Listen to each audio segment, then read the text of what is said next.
taking your name because I literally made fun of him in the 7th grade for his name. I prank called him and he recorded it. I That's have true love. that. Oh, it's like, yeah, Oh my God, that's great. I know.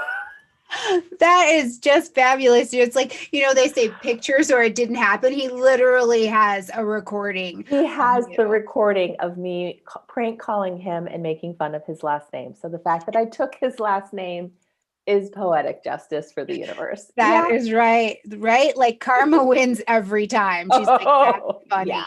Yeah. Oh my God. All right. Welcome everybody to today's Eat and Greet. And I am so pumped to be here with you guys. And hopefully in the next hour or so, we're going to give you guys something that is worth the time you took to show up. And I think it will be, because we've got some serious moons coming in January. There's some stuff to look through. So Miss Allie Gully is going to, did I say it right? Did I get it? Gully, but that's close. Gully. I respond.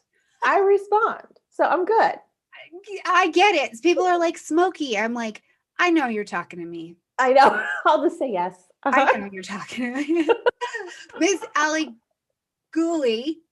Did I get it? You did it. You did it. Is here, and we're going to talk about these moons coming up in January and what an entry into 2021. So, Allie, thank you so much for being here. You are so welcome. Thank you for having me. Oh my gosh, absolutely. And it's fun because we got to meet serving together with AFAN this year and kind of form this connection. And now here we are. It's amazing. I love the astrological community and how you just make the amazing connections and then it just kind of blossoms. It's fantastic. Yeah, it's really very cool. So before we jump in here and get to know Allie a little bit, you guys, and start to jump into these moons, a little housekeeping going on. First of all, the winter solstice gifts are out, and I'll make sure that link is in the description box underneath this video. And all of Allie's information will be down there as well, so you can go check her out and all of her good stuff.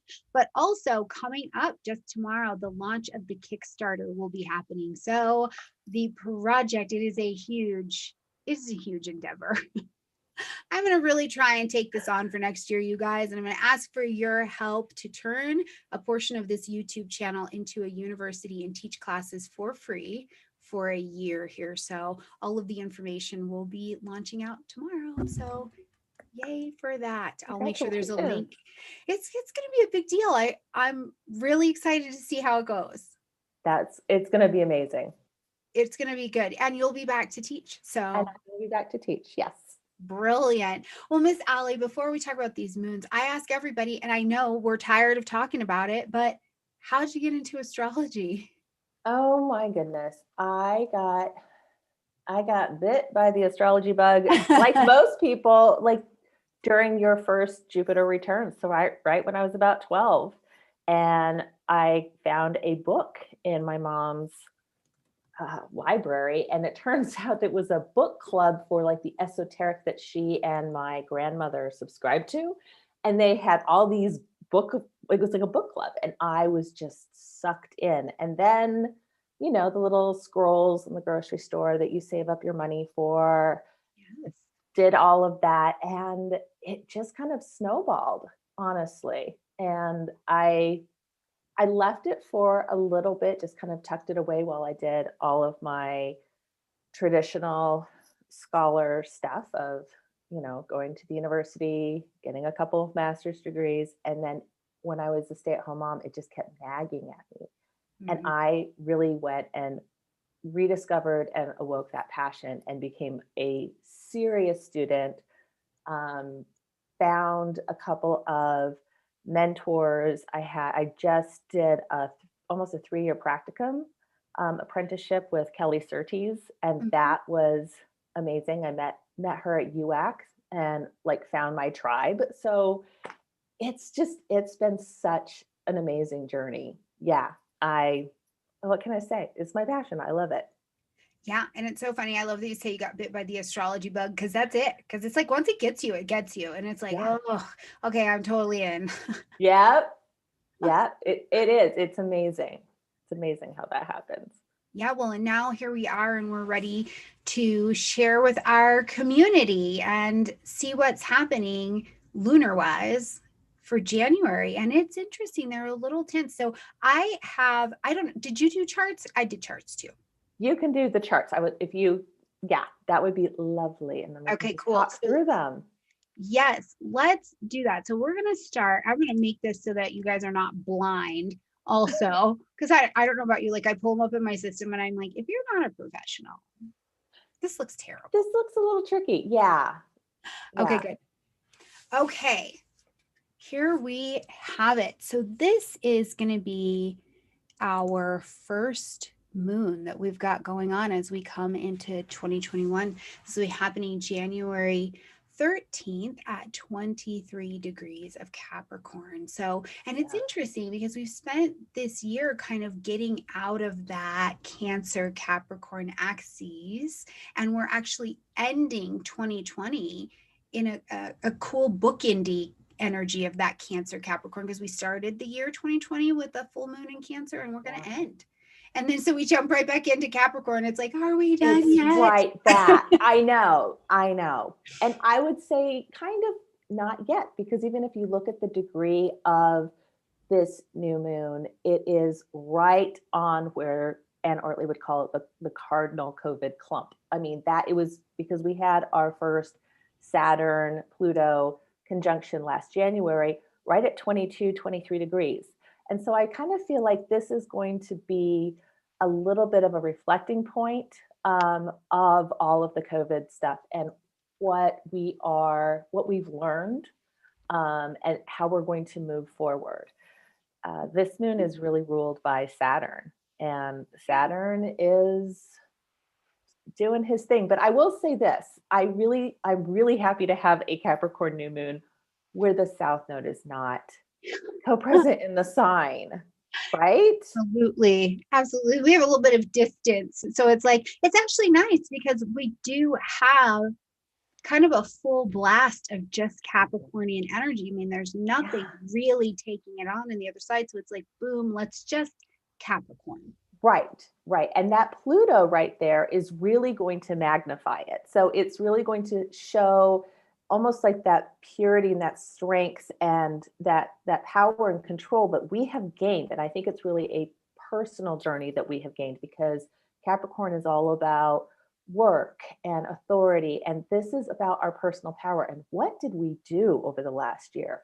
We had to really do a lot of self-reliance and figure out how our structures are going to work and how to make things really work best for us. And so I really think that this is a great reflection point for us to just take a step back and go, whoa. Yeah. I mean, I know that the New Year's and everything else is a great time for reflection and setting goals, but this is a good time to honestly really set goals, because you're going to have a more realistic point of view of what's coming and how to navigate it, especially as we've mastered this. So yeah, absolutely. Well, so before we break down the actual kind of aspects that we are seeing here and the interactions, I want to cover just quickly the actual astrological configuration that creates a new moon is that we've got the sun and the moon together. That's what's happening. So they're dancing together. And this is actually the phase of the moon that's the darkest. So we got no light in the sky. So it's very intuitive and instinctive. And I like to say that we plant our seeds of intention, but we plant them in the soil of magic, because we don't know. Like you plant cucumbers and hope to hell that they are cucumbers when they come up. Right. Throw out a bunch of seeds and hope you get something edible. Yes.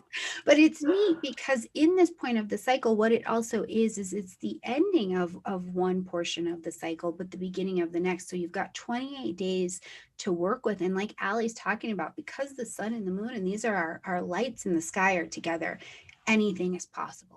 Absolutely anything's possible. So this fresh start opportunity is just so real here. Start the project, and it doesn't have to be new. You could be looking at the same old project or something else, but you're asking for a fresh set of doors to open, fresh eyes, sacred ears. It's just a fresh opportunity that allows us, I think, at this moon to question the habits or the course of how we're doing something and allow it to just be really inventive, or a space to make progress. Maybe let me say that. I love that. That's actually perfect for what this is. I mean, new moons, the tradition is always to, like you said, even plant your own seeds. So start thinking of kind of goals and manifestation points that you want to do, especially in the next 28 days. But because Capricorn really likes structure, he likes goals. And so the more you can kind of just kind of say, this is where I want to be, this is how I want to show up. It's just setting that intention and that mindset that you can move forward. And it's kind of like seeing that synchronicity over the next month of how you are building it. Absolutely. Well, in building, Oh, achieving things. I mean, those are like the key words of this like true. hardworking, let's create something long term sign. Right. Right. Yeah. And I think it is truly poetic that it is back at the degrees of where everything kind of started with Corona and whatnot. So I just, it's a place of reflection, and it's a place of taking that foundation and truly moving forward with it, because I think that we all just learned so much. And when you have this new moon that's ruled by Saturn, that's moved into Aquarius, that is all about um, really kind of pushing the boundaries and looking at what is serving you from a, not an emotional point of view, but most a rational, and kind of being able to balance what works and what hasn't. So I do love that. Yeah, now we've got this new moon, like you said, and we can see here, you guys, we've got this new moon in conjunction with Pluto over Yeah. here. And this is like, I love Pluto's energy in terms of transformation and the evolutionary perspective, but Pluto is quite driven as Yeah. well. It is intense. It is an energy of power and of prestige as well. So it is quite driven as we come together here. Now, it being a lunar energy, I'm thinking of people's insides, where it's like you said, owning your personal power, but taking that power and being driven, like not motivated, but driven to create your new structures and see them have long lasting outcomes. I think that Pluto increases the intensity around that. What about you? I completely agree. And I also think it's interesting because, I mean, Pluto's in that sign-based trine with Mars, and Mars is going to become a big focal point for the month in general. So I think that drive, that determination, that we need to move forward and get things done, that's going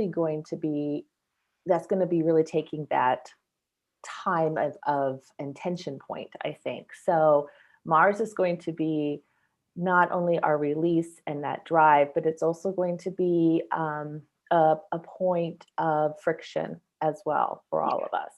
Oh, yes. I mean, it's calling for an absolute um, transformation, but it's like a revamping of our status quo. And that Yeah. includes across the globe, our governments. It's not just in the United States, it is across the globe. The political, economic, the global stage is resetting for sure. Yeah. And that comes with some tension. Oh man, doesn't that just come with some tension? And that impacts our everyday lives.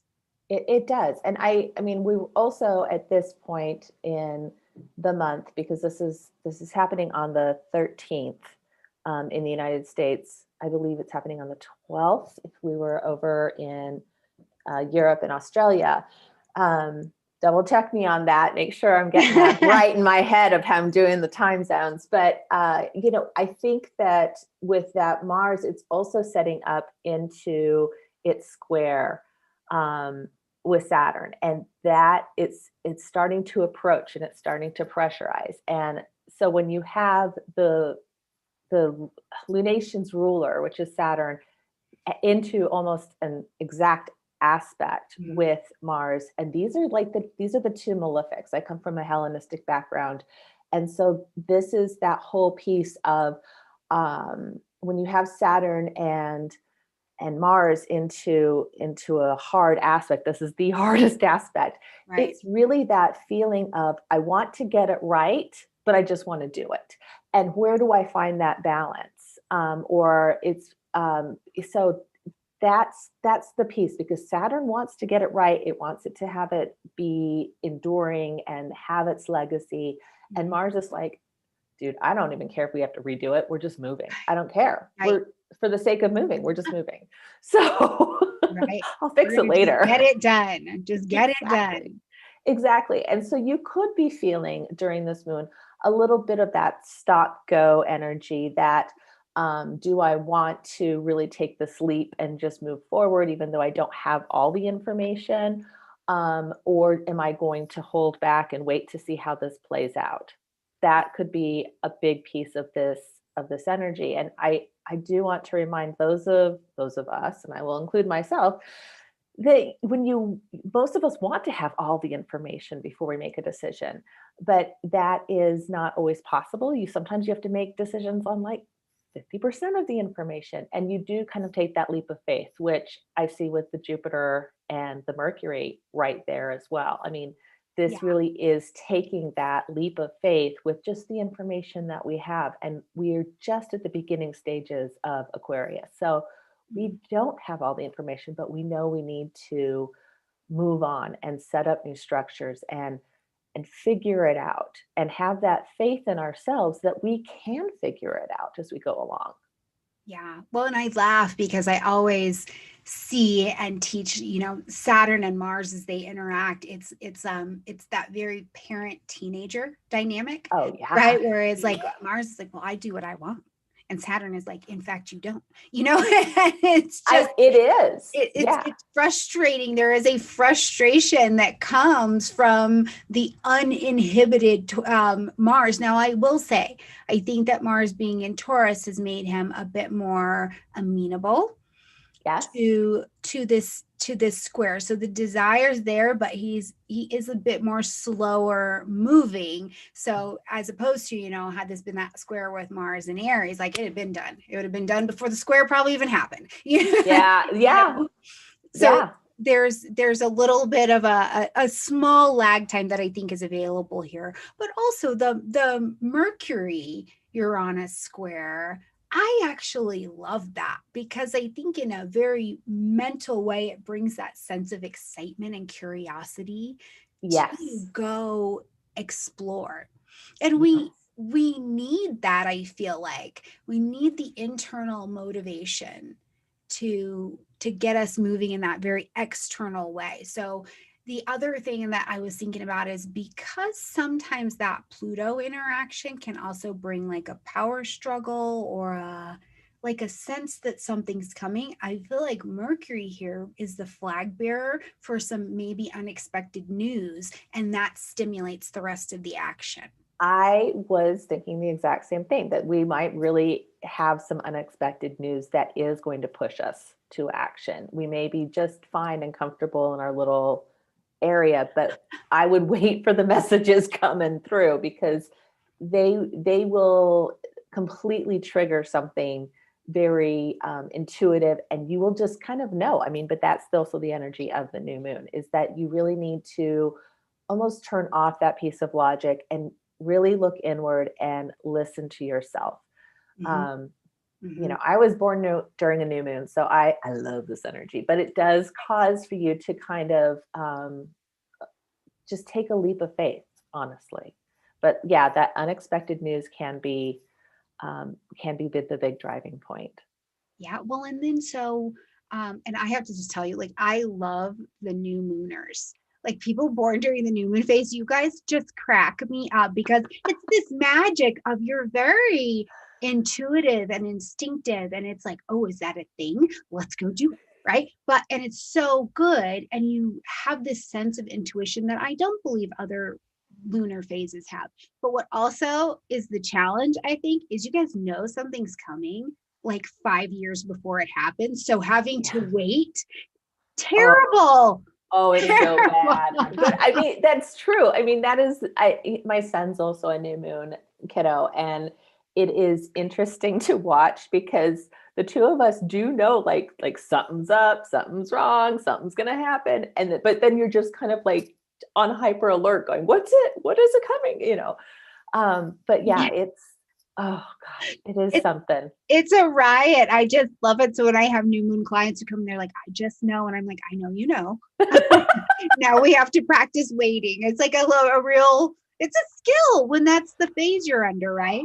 It is a skill I am still learning to master at the age of 45. So yes, I am working on it. It's coming. I don't know when, but it is coming. I have faith that it will be here someday. It's just, you just have a whole lifetime to work it out. So that's fine. Yeah, you really get born into your birth chart and all of its challenges, and you just kind of go, okay, yeah, that rings true. Got it. So we've got this Venus Uranus trine that is pretty nice and tight here. What are you thinking about that? Because I always try and look for where in the moon is the ease as well. This is the ease. And I love, love, love the whole Venus Uranus interactions because, and especially with the trine, these are the unexpected gifts. These are the creature comforts that we find or we rediscover that we forgot about. And so even, because we have such, it's Capricorn energy, it could be even something as small as like going back to an old work relationship. We've all been so isolated with people working from home on Zoom and everything else, but maybe it's actually having that connection with somebody, because Venus is always relationships, and there's always that, it's that pop. I just love it. So yeah, I do too.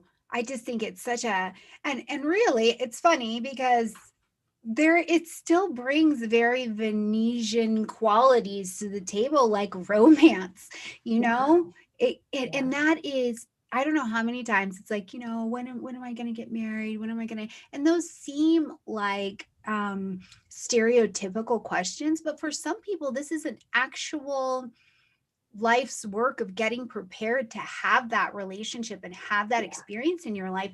And I do feel like for some people, this could bring this unsurprising romance or a realization that the romance or that potential has been in front of you the whole time. And now you're shifted and grounded in enough of a place that you can bring this opportunity in. But just as easily, I think that it's finance. It's finance as well, or the value piece. And I can see, because I mean, if you look at the Venus and Jupiter, there's a wonderful sextile there. And so and sextiles are all about the energy of the gifts, but you have to work a little bit. So you may have to, instead of waiting for the phone to ring, you have to pick up the phone.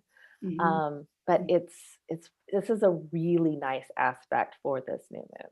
Absolutely. Well, I know. And then look, Jupiter is interacting with Chiron. So it's really like, let's do it. This is actually when the planets have sex, that's good for us. Okay. I love it. Right? Because it's not only a pocket of opportunity that's provided, but then we intelligently usually take action on that. So I love a good sextile. I am here for it. And with Jupiter, it's like big sex. It is. It is all the generous sex you can ever have. It's wonderful.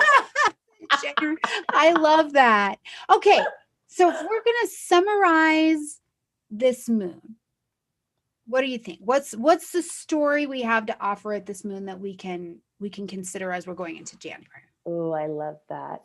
I really think this is kind of our opportunity for reflection on what lessons we've learned. Capricorn is very concerned about the past, and I think that it is very poetic that it is, again, right on that COVID clump and all of the things that we have been looking and dealing with over the last year. And this is our first Capricorn lunation where we don't have the South Node. So I feel like there isn't going to be that confusion that we had in the last 18 months with Capricorn stuff.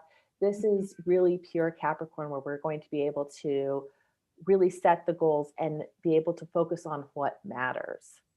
I love the idea that there could be some unexpected messages, unexpected reconnections with people, and that's just going to nurture our souls, and just it's just going to feel wonderful. But you will be pulled to action, and so just remember you need to rely on your intuition, um, and not so much reason it out all the time. Yeah. Yeah. Yeah. What do you think?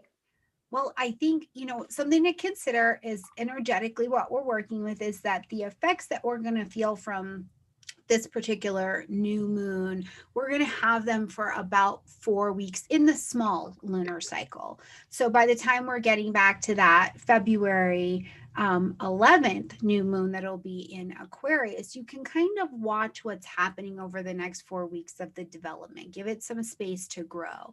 And so these are still going to be the times, initiate what you need to, and then hands off and let that thing grow.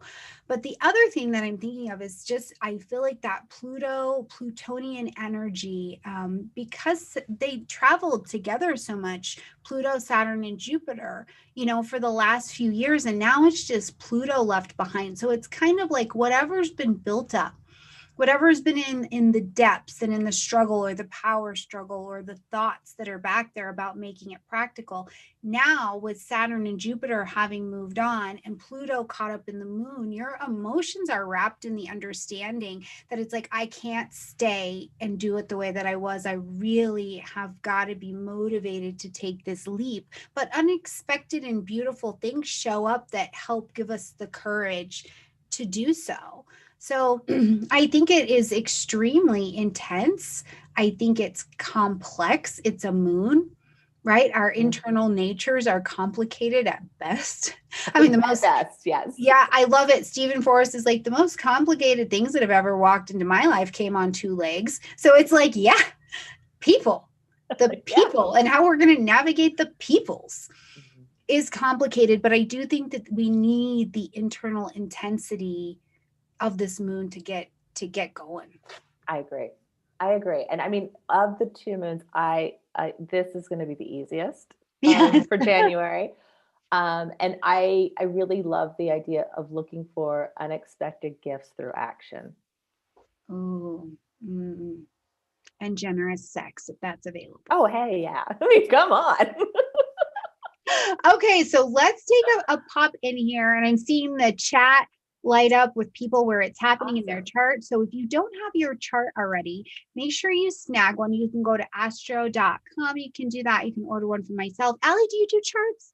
I do. Allie will have a space. We'll make sure you have that. So just get a chart. For the love of all tacos, just get a chart. Get a chart. And it is so wonderful once you do have your chart, because then you can see exactly where this is going to be happening in your realm, and you can kind of understand what topics are going to be highlighted for you, which that helps you kind of clue into the messages that you need to receive, and as well as give you kind of that forewarning of what kind of topics do you need to be paying attention to. So it's, all 4 charts. All 4 of the charts. Okay. So then we travel down and we're moving into the zone as we come to this moon, actually, that I noticed right away, where it's like Mercury's going to step into this retrograde in just a minute here, right? So we're in that zone where I feel like, as that kind of flag bearer in front of everything that's going on, Mercury is like, I see some things. This moon is, we're going to talk about the moon, but we're going to need to reconsider these as well. Right. So I kind of was having just this sense, and I'm recording the February horoscopes right now, and I was like, ooh, Mercury. Oh, bless you on that one. That's a lot. I'm a Virgo rising. Like, I can't not. Like, I can't not. I literally can't not. But it was interesting, though, to do it and then to come back into the review of the moons to see where is everybody going. And Mercury is just really waving that flag of, I see some things, let's evaluate. So let's get in here and talk about this moon as well. Yeah. Okay. So much to see, so much to see. So much. And we've got beautiful aspect pattern right away. It's clear. It is so crystal clear of what is going on here. And as I say this, and I'm certain people are like, I don't understand it, or cliffs everywhere. What is this? But no, we're here for you. Okay. Yeah. Can I do the astrology Please. of what we're seeing really quick? Please. And then we'll jump in.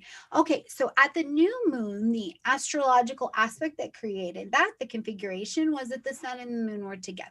So now as we come to the full moon, our lights in the sky, our luminaries, are opposing each other. So they are in opposition to each other. So just across the street from each other. So when we have the sun and the moon opposing each other, what happens is it lights up our polarities, my needs versus my wants, my insides versus my outsides, you know, whatever houses it's happening for you, you'll experience the polarities of those. But it also at this point is all the light.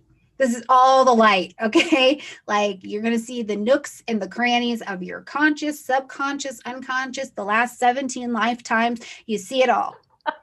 Okay, the lights are on. And because there's so much light in the sky, we're able to really observe what's going on, why we're motivated, why we're doing what we're doing, where is this coming from? But it also brings the emotional qualities of this particular lunar phase to the most intense that I think that they are in any of the cycle, because they're at their peak. We can see them. There's no hiding from the light. So if your emotions feel a bit intense, know that your intuition is also on highlight right now. So if you can separate that small space between just the emotionalism and the intuition of what's going on, I think you can use this moon very well to do what an opposition asks us to do, and that is to find the compromise in the middle.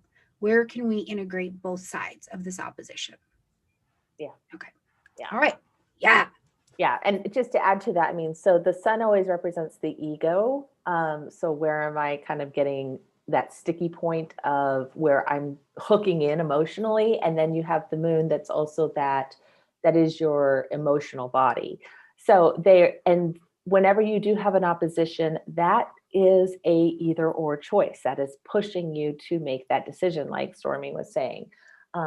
So full moons bring about information, culmination. It kind of can at times bring more of an ending, but you really are getting the full light. So kind of getting all of the awareness. Wouldn't you say so? Oh, yeah. And you very clearly see it for what it is, right? Very much so. You know, and that's why I really encourage people to understand that timing is happening in perfect timing. If you are unsure about your relationship, you are unsure about this job, put it in the box for a minute.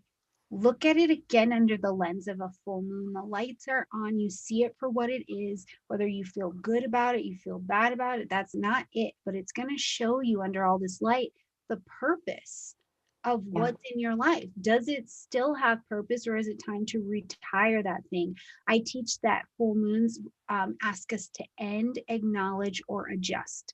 And so I love that. Under the light, it'll show you what is needed. Right? Yes. Right? Isn't that lovely? That is lovely. That is very poetic. Like, where does this stuff come from? Are you sure you're not a new moon? You might be a new moon. I'm not. I'm a gibbouser. All right. Yeah. Okay. So let's get into the astrology of this one. And this one, I agree, I think is a little bit of a harder moon. We also are under a year where we've got a lot happening in fixed signs. So anytime we get an activation that T-squares or just activates fixed energy, we're going to feel the fixity. Yeah.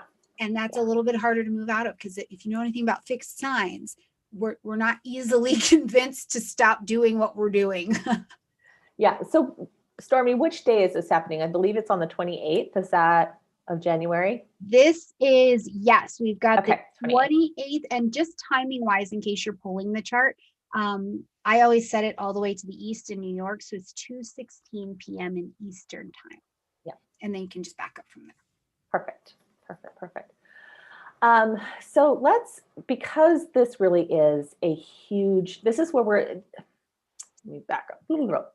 Okay, so this moon is really going to start the emotional piece. We're going to feel the fixed energy that is going to travel through the rest of the year. Because you have the fixed signs are involved, you have the moon that's in Leo, the sun's in Aquarius, and then you have Mars in Taurus. And so I want to talk a little bit about fixed sign energy and what it does so that you can kind of be prepared for what this means. So the cardinal signs are always the ones who initiate action. The fixed signs are the ones that kind of go, hey, that's a great idea from the cardinals.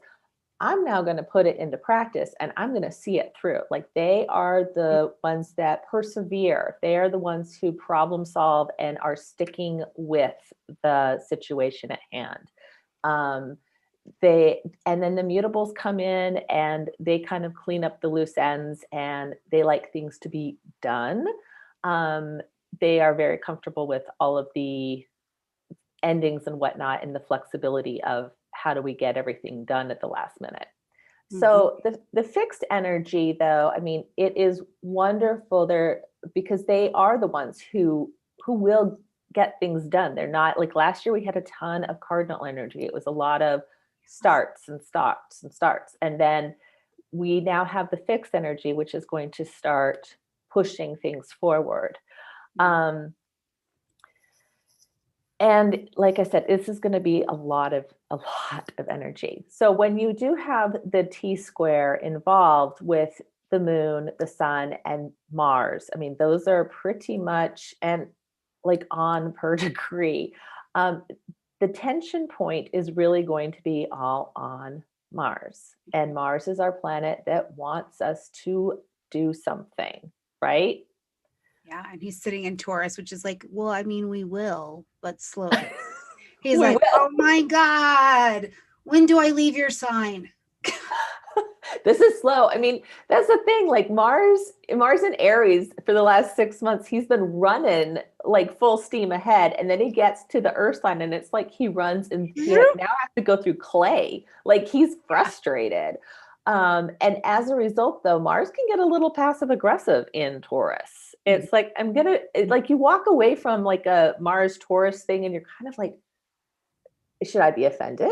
What was that? That's kind of a compliment, but I don't know. It's kind of like what was that?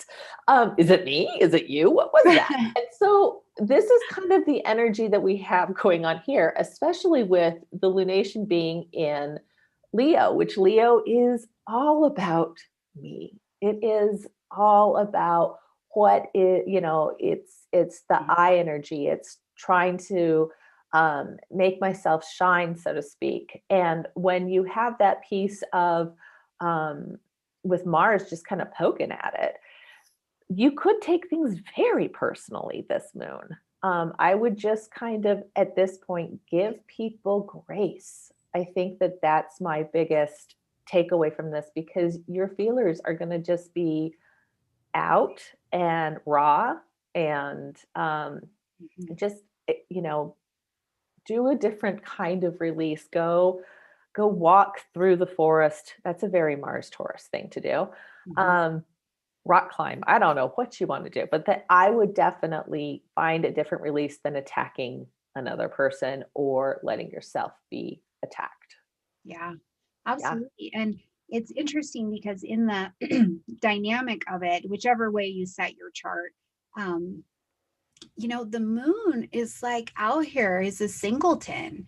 So it's like we've got all the rest of these planets kind of taking on this little moon down here.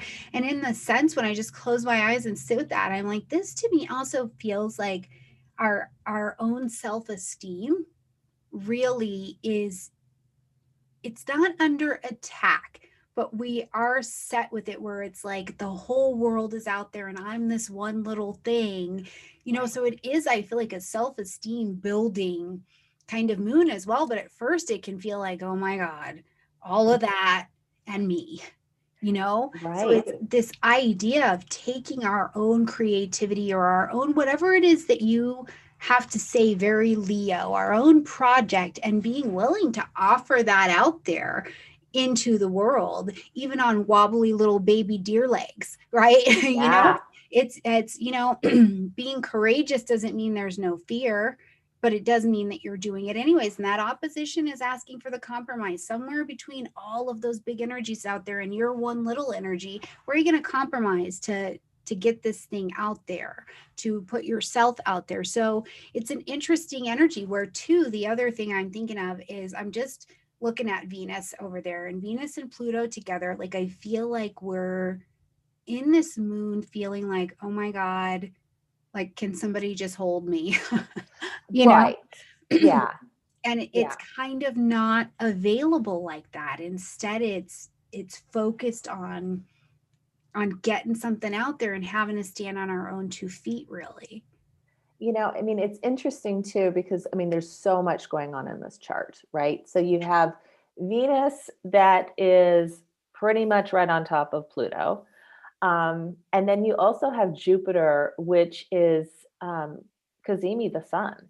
And Mhm. so when you have like the two big planets, I mean, when I think of Jupiter and the sun, I think of, you know, self-esteem, or else it could be a little bit of a false bravado. Sure. And when you look at where the moon is in Leo, the sun is in Aquarius, and the sun does not really like being in Aquarius. Right. I mean, it's uncomfortable because you can't shine when you're pointing out group issues. I mean, Right. that's really a hard thing to do, but it's also getting some support from Saturn as much as you can get support from that. Um, but that Jupiter really is kind of puffing us up, so to speak. And so puffing up that individual, and it may be a little false, but Mhm. also puffing up what are the needs of the group versus the needs of yourself. Mhm. And like you said, that poor little moon's just hanging out there going, I'm here. Um, but Right. then you also have that Pluto Venus energy, and that energy can be a little manipulative, Yeah. um, because it's about the control in relationships. And that's why I just think Mm. this is a very tense moon, to say the least, when you have all of those energies at play, for Yeah. sure. And it just is, it's making us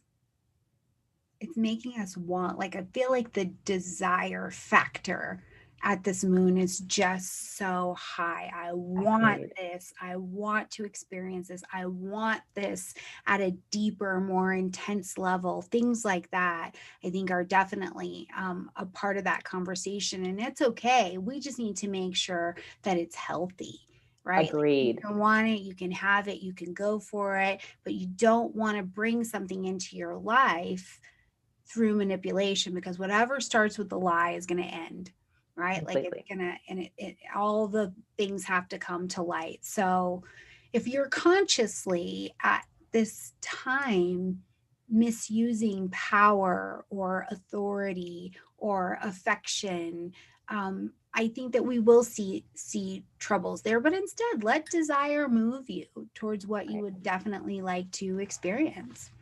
And I mean, I think that that's also a piece with the full moon bringing out everything to light, is that you're understanding now, not only that, you know, I mean, not only have you been perhaps the aggressor, but maybe you've also been the victim stance, or maybe the victim stance was part of the being the aggressor. Right. And so anytime there is that polarity and there's the full moon, it's about recognizing your part in all of those dynamics, because they don't just happen in isolation, um, for sure. Yeah. Mhm. Yeah. Now, the nodes are shooting their opposition through this T square. Now, I don't have it highlighted here in aspect, but what do you think about that? I mean, we're still detaching at that south node level and really kind of going, okay, maybe it doesn't have to be this way. Maybe everything I learned over here, I can rethink. I can establish maybe new faith. And then we've got this north node pulling us forward towards new information, new education, new ways of speaking, thinking. I mean, what do you think? I think I really actually, I like the nodes in Sagittarius and Gemini because I think that it is along the information axis. So whether that is how we teach or how we learn new things, I think that that is just, again, another way for us to integrate things and get the messages. Like I'm going to bring it back to Mercury because he is getting ready to station and travel back through Aquarius. And so that everybody's aware, I mean, Mercury is going to go retrograde 3 times this year, and they are all in fixed signs. The first part is going to highlight all of the intellectualization, all of the that's going to be where it is because it's all that air energy. It's also going to bring about all the relationships and rethinking those. So it's just about getting that information and just prepping yourself that you're about to learn new things. That's kind of about Mercury going retrograde.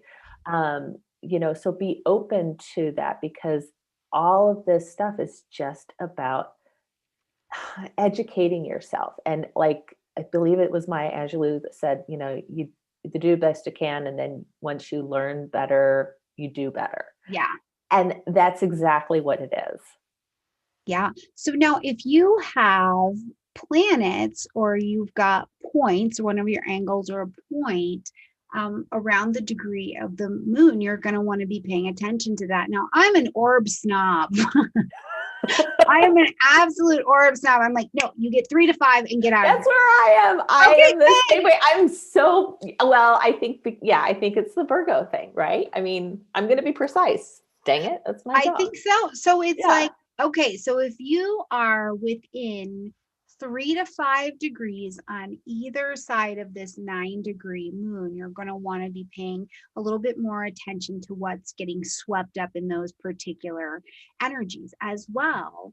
Pay attention to the fixed sign portions of your chart in general that are at those degrees as well. So Taurus, Leo, Scorpio, Aquarius. Watch what's happening in there. Yeah. And even if you have your ascendant or your midheaven swept up in those, as well as the other personal planets, this moon is going to affect you more. I mean, again, you might take it a little bit more personally. So yeah, I'm with you in the fact that I would go like 6 to 12, 13 degrees or so of a fixed sign. That's going to be a little bit harder for you. Yeah. So yeah. Yeah, oh my just gosh. be aware of your feelers. Well, you're going to be aware of your feelers. That's for sure. I think pay attention how you express those things out so you don't like go, try to avoid burning bridges if you can. But instead, I think using both of the moons that happen this month to really be aware that I feel like 2021 is the year of active accountability and responsibility, right? Like we've really seen that we can't rely on these higher sources, government, things like that, old ideas that have governed our lives for a very long time to be the driving force anymore. It's kind of like, how do I make my own way and where do I accept the commitment to doing that? Yeah. But it doesn't make it less scary. So many people in this last year have said, I'm ready to practice astrology. I'm ready to launch my own business. I'm ready to do this. I'm ready to be in this relationship. And it's like, we sit like the timid little moon. It's baby steps to getting out there, and we can be sensitive and vulnerable and raw while we're taking the steps to do that. Mm-hmm. And I will say though, I mean, on the positive sides of a Leo moon, it is about feeling yourself. And when there aren't so many difficult aspects, like I love a good Leo moon. I mean, it's, people do have a lot more self-confidence. They are able to feel themselves as well as build other people up. You have to remember that Leo is the natural cheerleader. So if you can take this energy and instead of break people down, but build people up with that, especially with that wonderful, wonderful Jupiter, then do it. I mean, Mm. that's going to be the positive expression of this whole T square. It is, Yeah. yeah, not breaking people down, but building people up. Yeah. So I know this is a little bit impromptu, but I mean, we're here. So Sure. can we just have a quick look at the full moon in Cancer today? Happy full moon, by Yes. the way. Yes. Yeah. I Again, first full moon without the nodes in 18 months. It feels so good. I just absolutely love the magic that we started the year on it and now we're back to it. So I Right. just feel like that has wrapped up 2020 and been like, okay, team, what did you see? What did you feel? What did you learn? And Right. we've got that big old beautiful grand cross in the center there, which I love that it's mutable. Me too. Oh my My gosh. my Yes. experience of a mutable grand cross is like the challenge is that they got everything everywhere. All of the ideas, they're just everywhere, and it's like, hey, we got to consolidate, like bring it in, herd the mosquitoes, please get the mosquitoes in here. Heard the mosquitoes. Oh my gosh. Yes. Oh, It's a yes. beautiful moon to be under, I think, today. So what are your thoughts on this one today? Oh my gosh. Well, okay. So I love a good Cancer moon. I mean, Cancer moons are about connecting, which makes me so happy that I'm on your show for a Cancer moon because you're one of my favorites to connect to. But it's about really being emotionally aware and available. It's a time to really be taking care of the home stuff. And so, I mean, a good Cancer moon is about nurturing yourself as well as nurturing others. And whether you do that through a really luxurious bath, a really nice home cooked meal, just some snuggle time on the couch. I mean, it is fantastic. And yes, you may have way too many ideas of what you could do with that person with all of that mutable energy, but it just feels like a nice warm hug. I like it. This is a great full moon. Yeah, Mhm. agree. I agree. Well, and this moon is in sextile with Uranus, who's also trine the sun. So the planets, the moon and Uranus are having sex. Uranus is retrograde here. And I love that Yeah. because I think that the stimulation, the excitement around this, the internal yay that is happening is also this understanding at this moon. And then you pair it with what we talked about the January moons coming of the internal understanding of, oh my God, I think I can do it. Yes. Right? Like I've seen it. When Uranus was not retrograde and in that energy of Taurus, he was like, what do I got to do to be free here? What, Yeah. Taurus, love your show, but some of that's not working. What can we do to be free? We've been a little bit too fixed. I'm going to shake you up. Right. And then we arrive here at the end of the year and it's like, oh my God, I think I can do it. I think I Yeah. can launch this business. I think I can take this step. I think I can. I think I can. It's It very much is. so, right? Like that energy. It really is. And I mean, Uranus is fantastic. I personally have a soft spot for this. I know that some people are like, "Ah," but I love it because it does bring back, especially in retrograde, it brings these wonderful hidden messages or these wonderful little surprises that you weren't really expecting. And so it really is looking for the small synchronicities and the small magic that you can create. And that's one of the reasons why I said, you want to do things that are a little bit more senses driven with this moon because that is going to be nurturing. So, water, baths, wonderful tea, Yeah.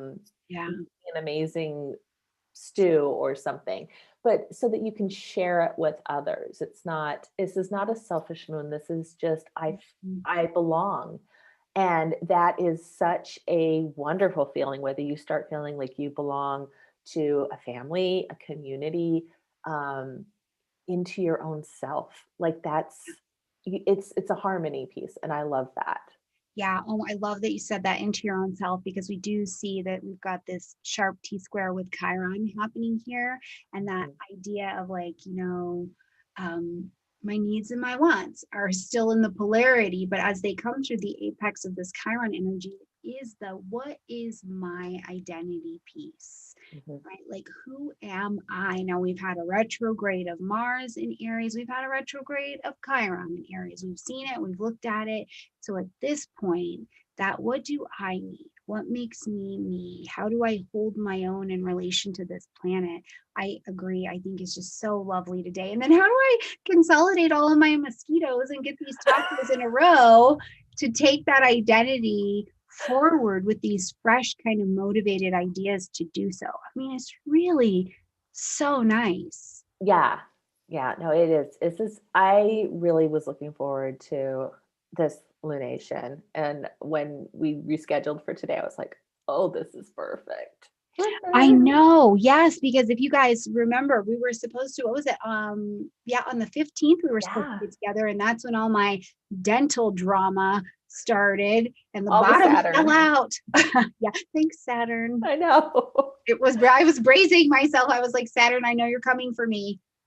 It's And okay. and he did. You knew it. He's like clockwork, honestly. Yeah, absolutely. Yeah. So, oh my gosh, you guys down there in the chat too, has anything shifted or changed for you as Saturn has come into the energy of Aquarius? Because for me, I always have something at the onset of the entry into the new sign. So I'd love to hear if you do. Did you have anything? You know, did I? No, I can't say that I did. I always look for the parting gifts, and Saturn just left my first house. So I was very happy to have Saturn be done with me. We'll see what it brings with all of my finances and whatnot, but I actually am expecting some good stuff, especially as Jupiter's kind of hanging out with it for the next year or so. So I'm actually kind of excited about this. Yeah. Yeah.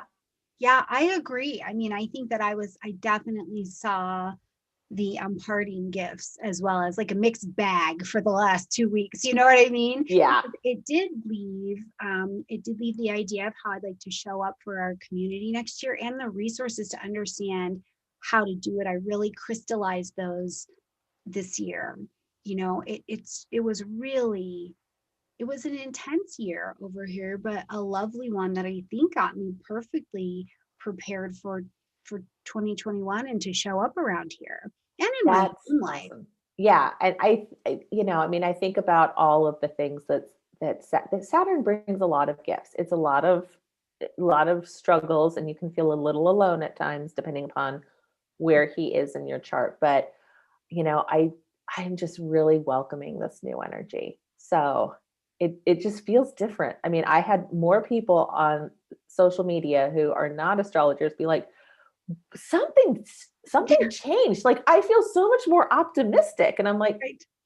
Saturn's actually happier in Aquarius than he is in Capricorn, even though he rules both signs. It's just that, whereas like with Capricorn, he's looking at the past, and he's kind of Yeah. like, I liken it to, he's looking at his kingdom to see where the boundaries are. And then he moves to Aquarius, and now, because he knows where the boundaries are, he can move beyond them. It's Right. kind of that king conquest thing, is that you can't move forward if you don't know where you are. And so he's been taking inventory, and now he's ready to expand.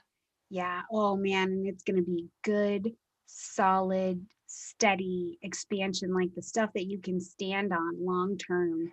You know, Right. that's the beauty as well of building with Saturn, is that it's going to be a foundation you can do something with for the next 30 years. Yeah. We'll check in on it at about 5, Yeah, but exactly. We'll see. Like, where are you? But yeah, no, I'm excited to see what he's going to do in this next little adventure. So yes. Well, Ollie, thank you so much for coming over. And I'm really grateful too that we did get to reschedule today. There's nothing like having a friend over on a moon I day. know. This was fantastic. Thank you so much for having me. I've been looking forward to it. You have no idea. So I'm so thrilled to be here. Absolutely. Well, and we'll make sure that all of your information is in the description box down below. But where can people find you?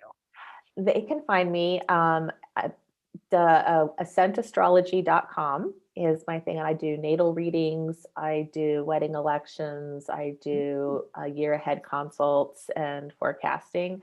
Um, and I also, I'm also on Instagram. I do new and full moon things of like just little quick pointers of what you can do with your lunations.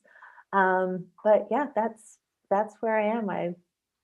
I'm loving it. So Yeah, well, we'll be coming by to see you, I'm sure. It's like, it's been beautiful to meet new friends. And then, we get to see how the different ways people explain astrology resonate with us. And I know at different times during the year, like different astrologers, I've been able to resonate with them. So hopefully some of my friends will come over and see your friends and we'll all be yes, friends. It's an Aquarius yes. year, be friends. Oh, and I also am teaching at Kepler. Oh my God, I can't believe I forgot that. I'm also teaching at Kepler College. I What are have you two teaching? classes. I'm teaching an astropsychology class coming up in February. And so I have a master's in social work and a master's in organizational psychology, which is something that I know that is near and dear to your heart. So I'll be teaching that for a 5-week stint. And then in the summer, I will be teaching Introduction to Hellenistic. So yeah, I'm very excited to be on faculty with Kepler. Absolutely. And congratulations for that. That is Thank just you. really a Thank you. cool Thank thing you. to get to step into. So, all right, my beautiful friends, hopefully we have given you something in this last hour that was worth the time you took to show up. And I can't wait to see what the moons bring for you. So please make sure to keep us posted in the comment section down below this video as we get into January. What are your experiences? Allie and I will be checking in, and I just can't wait to see what the manifestations look like for you. So join me tomorrow because we're going to be back in the Eat and Greet saddle, our last Eat and Greet for the year.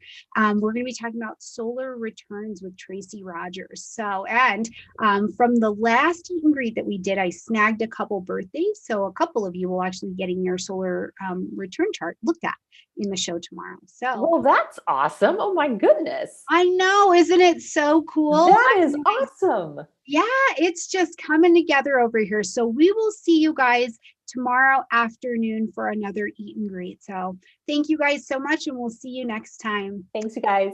Bye, everybody. Bye.